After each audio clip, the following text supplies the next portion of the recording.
Good evening. Welcome to this edition of Northeast Diary. Here we bring you the latest developments from India's unexplored Northeast region. Friends, the Northeast is blessed with flora and fauna. It is a responsibility to conserve this natural bounty. Today we will talk about the steps being taken in Manipur for management of solid waste in order to conserve a river. We will also go to Mizoram and learn how the Jal Jeevan Mission is impacting lives in the state.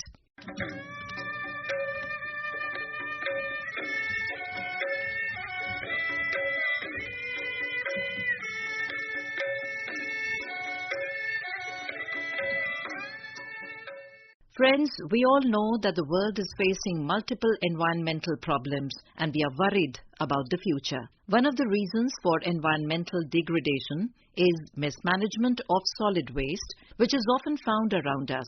Nowadays, individuals and organizations have taken measures for proper management of solid waste to conserve nature. There is a club based in a remote hilly area of Manipur which has taken up the initiative of solid waste management to conserve a river. We have more from our Imphal correspondent, J.J. Thokchong. None is a hill district of Manipur and it is known for its natural sceneries and rivers. However, due to the increased urbanization, the heart of this district, Longmai area, produces huge solid waste. It is expected that the Longmai market alone produces more than 700 kgs of solid waste every day, and all these waste products goes to the Ijai River. Sensing that the ecosystem of Ijai River will be deteriorated due to the dumping of solid waste, a local club has taken up a solid waste management plan in the area. Longmai Nature Club was formed in 2018 by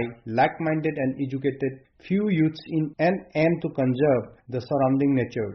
While speaking to Northeast Diary, the secretary of club, Mr. Jangdai Kamai, said that the club has been working in the field of conserving our natures for a better future. Most of the club members and officials are educated and unemployed youth from the areas. Members include engineers from different fields, private doctors and nurses, dentists, few environmentalists who are not employed currently. So 6-7 of us came and formed the club. Going forward, we started a campaign called Rally for River under Green Longmai campaign. The club started an effective solid waste management drive from September 2019 in the Longmai area. Under the initiative, volunteers of Longmai Nature Club collected the solid waste from market areas and households. These wastes are sorted out into two groups and those biodegradable are converted to manure. Mr. Jangdai Kamai said that the club has a separate dumping site and one plant which have an incinerator for the project. He also said that the campaign and plant have been run without any financial help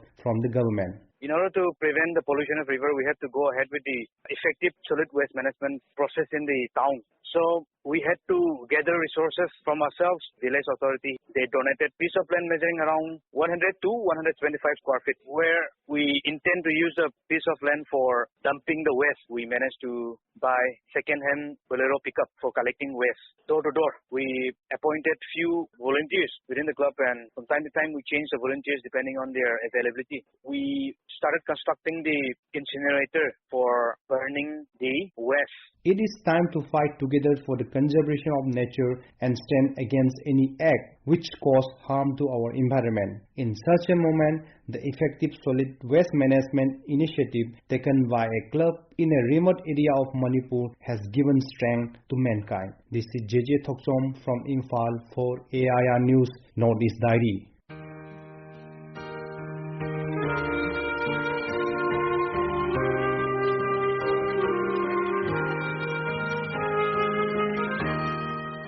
India is the largest user of groundwater in the world, using more than a quarter of this available global resource.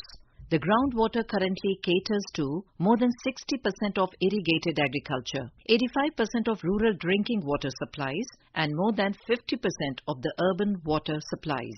However, the ever-increasing extraction compounded by the erratic rainfall and rainfall patterns as a result of climate change has resulted in significant depletion of the groundwater, causing water scarcity. To address this problem, the Union government, guided by the Prime Minister Shri Narendra Modi, launched the Jal Shakti Abhiyaan in 2019. The Jal Jeevan Mission, launched in 2019, aims to make provision of tap water supply to every rural household of the country by 2024. It has shown huge progress in all states.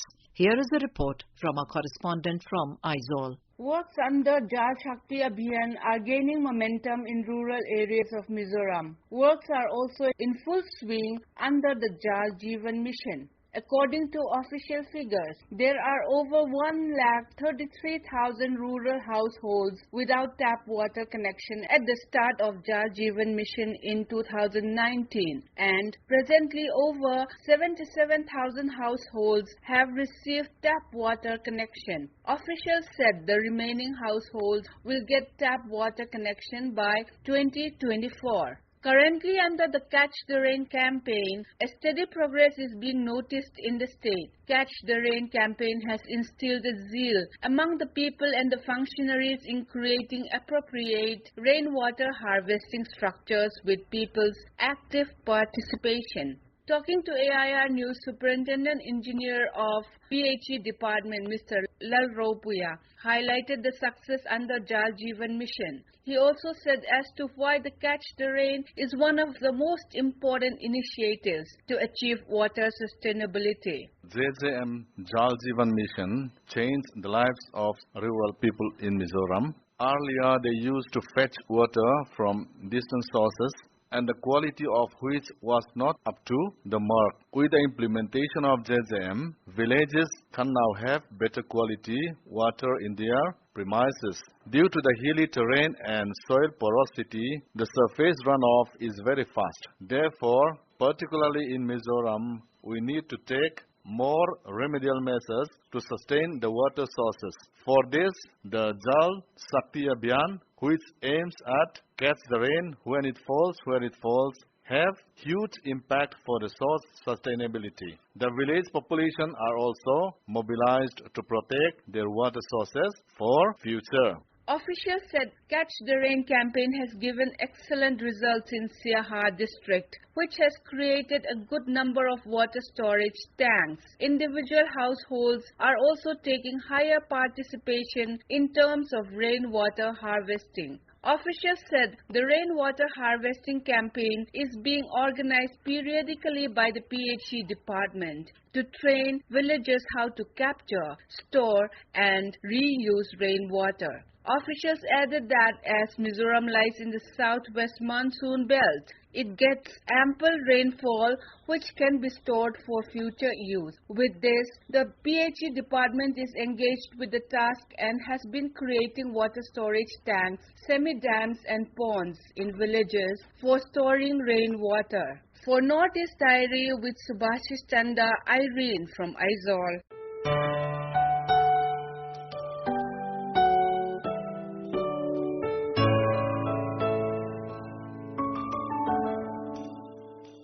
In a major breakthrough, Assam and Meghalaya signed a Memorandum of Understanding in the presence of Home Minister Shri Amit Shah in New Delhi to resolve the 5-decade-old border disputes between the two states last week. The Chief Ministers of Assam and Meghalaya, who signed the agreement at the office of the Union Ministry of Home Affairs, announced that they have agreed to resolve the dispute at 6 of the 12 disputed locations in the first phase of the agreement. We have a report. The Assam-Meghalaya border dispute is as old as the state of Meghalaya itself. Meghalaya was carved out of Assam as a separate state in 1972, but the new state had challenged the Assam Reorganization Act 1971, leading to dispute in 12 locations in the border areas. In August last year, the two states formed two regional committees to resolve the border disputes in a phased manner. The regional committees were to consider 5 aspects in resolving the border dispute: historical facts, ethnicity, administrative convenience, mood and sentiments of the people concerned, and the contiguity of the land. The constitution of the panels had followed 2 rounds of talks between the two chief ministers, where the neighboring states resolved to settle the dispute in a phased manner. According to the joint final set of recommendations made by the committees,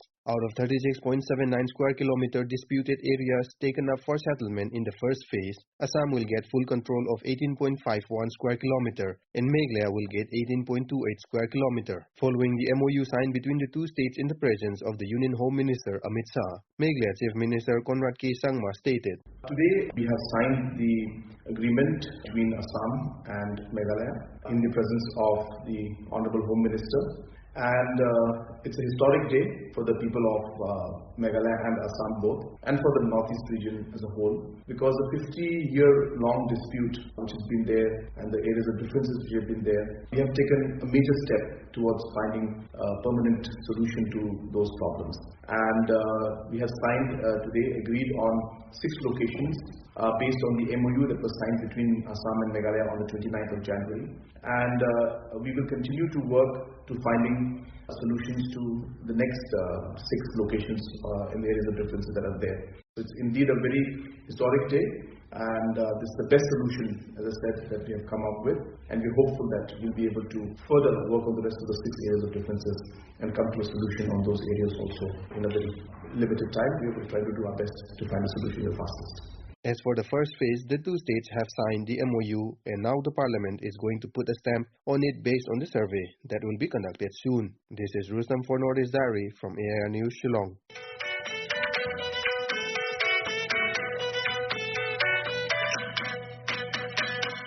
Kohima Municipal Council has become the first urban local body in Nagaland to go digital by launching eKMC portal. This online service is an initiative of Kohima Smart City Development Limited under the project of Integrated Command and Control Center. A report. Kohima as a smart city is taking steps to introduce online digital system by using the latest available software technology with the aim to propel cities and the state to become a leader in e-governance and ultimately develop into a digital society and a digital government. 2 days, Kohima Municipal Council KMC has been connected with online municipal services, thereby becoming the first municipal in Nagaland to go digital. The online portal service was officially inaugurated by Nagaland Urban Development and Municipal Affairs Advisor Dr. Nikisele Kire on March 30.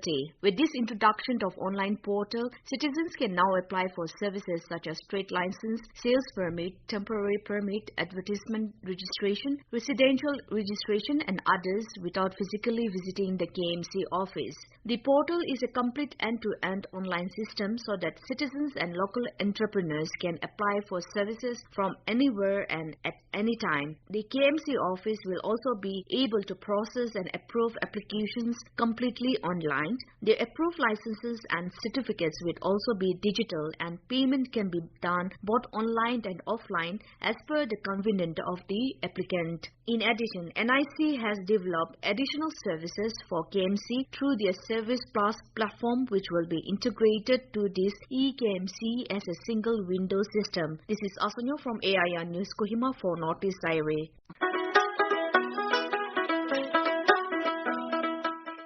Temity in South Sikkim hosts the Himalayan state's main tea estate, which is also being promoted as a tourism destination. Our correspondent talks about this quaint tea estate in Sikkim. Established in 1969, Temity Tea Estate in South Sikkim was certified as an organic tea estate in 2008. Known for providing organic, healthy, high-quality orthodox, black and a variety of green and white tea from high-elevation Himalaya, the tea garden has emerged as a key tourist destination in South Sikkim district. It is also being promoted as a film shooting destination. Managing Director of Temity Tea Estate, M. Ravi Kumar, speak about the tea garden legacy and future plan. Temity Estate is one of the signature garden in Sikkim. It is the only tea estate owned by Government of Sikkim. It is very heritage garden. Temity Estate produces one of the best orthodox black tea in India. It is very popular in India as well as in many foreign countries, especially in Germany, Japan, Canada, Thailand, US and other countries. It is very popular for its flavor as well as unique taste. Since the Temity Estate is a young garden in India, it gives unique flavor as well as unique taste, so that people are very much addicted to Temity once they drink Temity. So now Temity is diversifying its business into green tea, white tea and oolong tea. Not only the tea production, Temity Estate now diversifying business to other food products, confectionaries and beverages to support the local public, because the tea estate is limited in its area. It is having 225 hectares. So that we don't have area for further expansion, as well as the tea production also limited to the tune of 1 lakh kg per year. So we cannot exceptionally increase the tea production. So tea production area as well as tea production is limited, but the dependency on the garden is increasing day by day, because the local public seek employment as well as income source for their livelihood. So we need to provide employment to the local public in Temity area. So the Temity garden is diversifying its business to other food products as well as confectionaries and beverages items, so that it can accommodate maximum employment for their livelihood generation. In addition to tea production, we are also diversifying into tea tourism. We are promoting tea tourism mostly through staying in the tea garden, tea processing in the factory, zip lining in the tea garden. There is a walk trail also along the tea garden. We developed camping ground also in the tea garden. So these all initiatives helping us to promote tea tourism in Sikkim. Temity especially marketed in the international countries through export, direct export as well as export through dealers. In India also Temity marketed successfully in other states. In the local market also Temity is very much liked by local public. So most Temity estate having market, retail market, national market as well as international market. In future we want to promote international market by sending more tea to foreign countries, so that we can maximize our revenue. By maximizing the revenue, the unit can be self-sustainable. Not only the tea production, since we are focusing on other food products also, we want to maximize its self-sustenance. The organic conversion started in 2005, then it is completely organic by 2008. Even before Sikkim declared as organic state, the Temity estate was declared organic in 2008. So it is a pioneer in organic certification. The tea garden is spread out on a hill slope originating from the Tendong Hill and provide a magnificent view of surrounding village.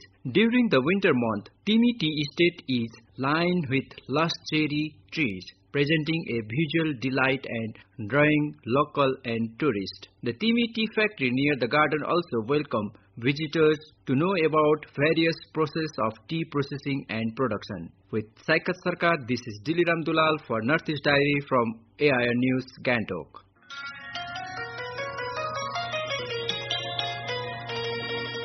In our personality section, we bring to you an interview with footballer Linda Kom Serto. The interviewer is JJ Thokchom.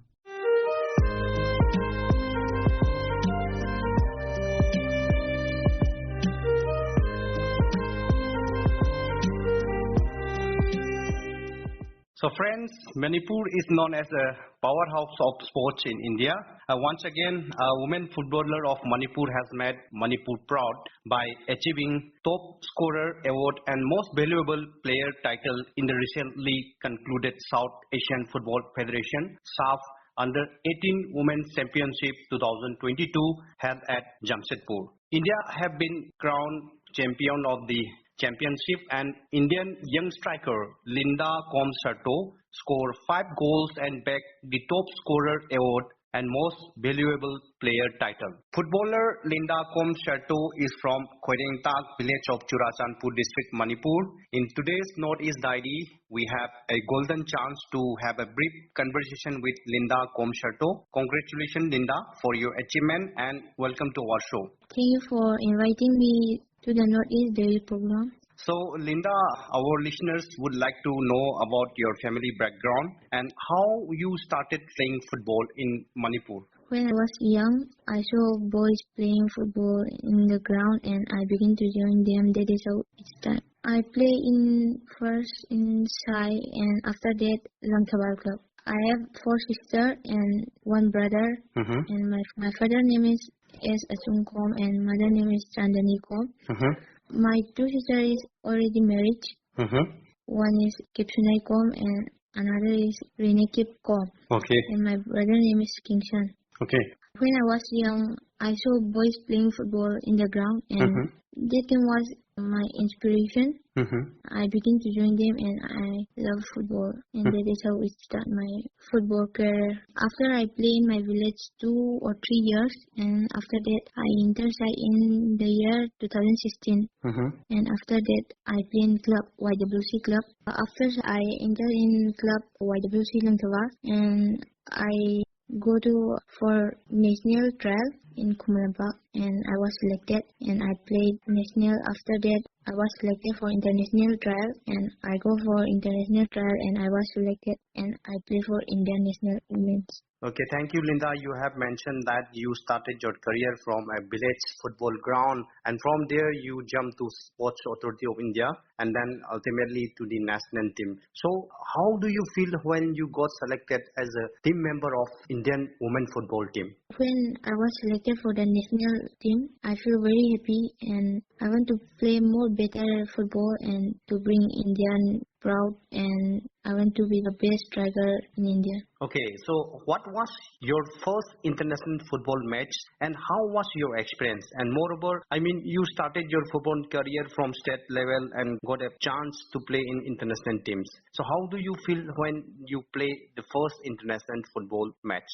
In 2017 at Bangladesh SAF under 15, I was selected that SAF championship and I feel happy and I was very excited. That is my first time and I feel very happy and I want to play more better football. That game we played final against Bangladesh. We lost that game, but that was experience for me, and that SAF championship was my experience and I want to play more good football next time. So Linda, coming to the recently concluded SAF Under 18 Championship, how many goals have you achieved in the championship, and tell briefly about the matches you play in the championships? In this SAF Under 18 Women Championship, India against Nepal we play and I scored 2 goals, and next match again with Nepal and I scored hat-trick. It was held at Jamshedpur, India. There are 7 players from Manipur in Indian team. I play as a striker forward.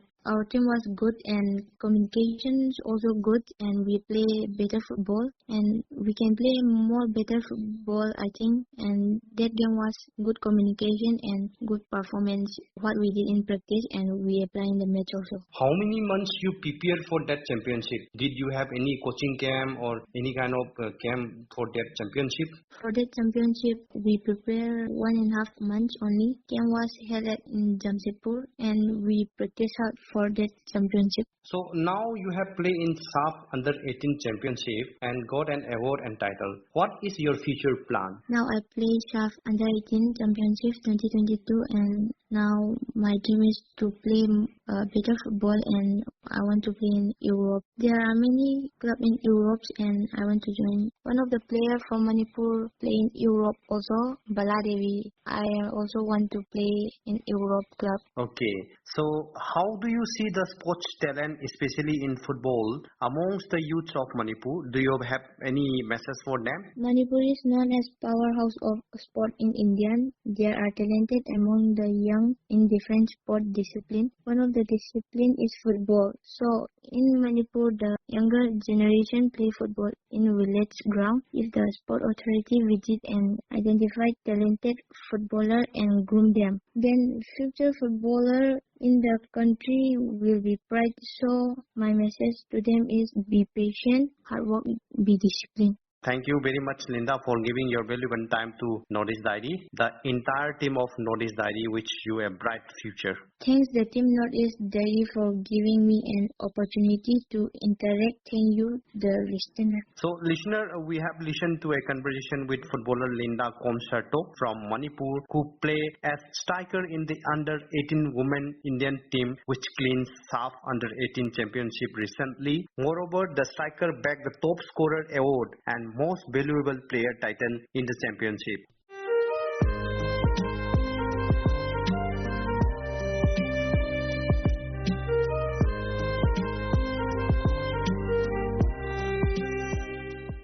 In our heritage section today, we bring to you the Mopin festival of the Galo tribe of Arunachal Pradesh. The Galo tribe a major tribe of the state, is celebrating its main festival, Mopin, across Arunachal Pradesh. Let's hear more. The Mopin, or the Mopin Festival, is an agricultural festival celebrated by the Galo tribes of Arunachal Pradesh. It is a celebration of the harvesting season held in the Galo months of Lumi and Luki, corresponding to March, April, and the new year of the Galo tribe. The Galo tribes follow an animist religion called Doni Polo. Officially, the date of the Mopin festival is fixed on April 5, but the commencement of the preparation for celebration starts from April 2, and thus, after the main event, that is April 5, it concludes on April 7 or 8 after the visiting of paddy field, which is known as Riga Alo. In villages, the celebration starts a month prior. Yida Potom tells us that the Mopin festival is believed to bring wealth and prosperity to all households and to the whole community. Mopin festival को मनने वाला वैसे तो तनी group का ही है, हम भी तनी कलन का है, गालो भी एक तनी कलन का है, लेकिन गालो एक ट्राइब से वही मनता है और गालो itself ग्रुप ऑफ तनी कलन। तो ये एक मोपिन जो है वो भी एक नेम ऑफ गॉड है। दुनिया को जब क्रिएट किया था नथिंगनेस से शुरू होता है, तब से ये आने वाला है। जैसे कि जिमी मीन्स नथिंगनेस, ना उसमें हवा था, ना लाइट था, ना साउंड था, उसी समय से आने वाला है। जिमी मीतो तोद दिमो मोपिन, वो क्रिएशनल स्टेज है। मोपिन का पिंकू पिंट है, that is name of goddess, उसका नाम से हम लोग मोपिन को सेलिब्रेट करते हैं हर साल। यहाँ में प्रीस्ट का बहुत अच्छा रोल है। बिना प्रीस्ट का शायद मानना ही उसको मोपिन नहीं बोल सकेगा, क्योंकि मोपिन एक लिविंग गॉड मनाया जाता है। पिंकू पिंट हमारे लिए लिविंग गॉडेस है। तो लिविंग गॉडेस इसलिए कि हम जो कभी मिथुन भी ऑफर कर सकता है और चोर भी ऑफर कर सकता है और हम मुर्गी भी ऑफर कर सकता है। तो उसका ऑफरिंग ऐसा होता है, उसको हम सेक्रीफाइस कभी नहीं बोलना चाहता हूँ, क्योंकि हम लोग का दोंदाई लोग जो पूजा करने से उसको साल में पूजा हम लोग का जनरल चिकन टेस्ट वगैरह, अंडा टेस्ट वगैरह करता है। ये बार हमारा मोपिन क्या चाहिए, मोपिन आज ये बार क्या चाहता है, तो उसी अनुसार हम लोग तैयार करता है। या मुर्गी देना है, ना चोर देना है, या मिथुन देना है। मान लो मिथुन देगा, मिथुन को ले जाके उसका आत्मा को ले जाके हमारा दोंदाई मोपिन के उधर पहुंचा देता है। दिगोयामो में जाके बताता है, देखो इतना सुंदर मिथुन लेके आया हो, देखो पाव इतना अच्छा है, उसका खान इतना अच्छा है, सिंग इतना अच्छा है। तो इनको बता के बोलता है कि आप इसको रख लो, इसका बदली में आप हमको हमारा ब्लेसिंग देने के लिए हमारा जगह में आ जाओ और ब्लेसिंग के लिए हम लोग के यहाँ में आ जाओ बोल के उसको लेके आता है। और जब लेके आता है तो कम्युनिटी लोग उसको रिसीव करता है। जब रिसीव करता है तो जब दोंदाई को, और दोंदाई इसी रोल प्ले करता है कि पिंकू पिंटे यानी कि मोपिन का रोल वो प्ले करता है। अगेन गांव का जो औरत लोग है या मर्द लोग जो भी कम्युनिटी है वो उसको रिसीव करता है और इससे ब्लेसिंग मांगता है कि हे पिंकू पिंटे हमें ब्लेसिंग दे देना, ये ब्लेसिंग चाहिए बोल के उसी में स्पेसिफिक हम लोग मेंशन करते हैं। Galo people dress up in their finest white traditional clothing for the festival. Revelers apply atte, a rice flour, to fellow revelers' faces on the occasion, which is a way of celebrating Mopin. Participants feast and perform local traditional dance called Popir during the festival. For Notice Diary, this is Rakesh Tole, Air News, Itanagar.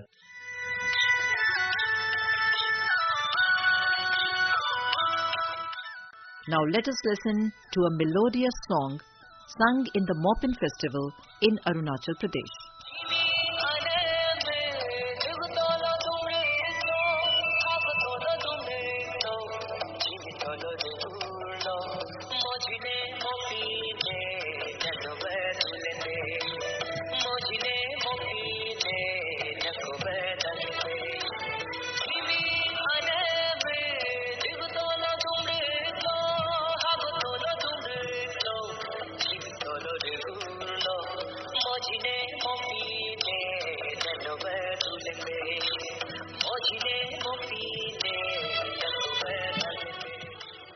With that, we have come to the end of this edition of Northeast Diary. Do join in next week to hear more stories from this enchanting part of India. Bye-bye.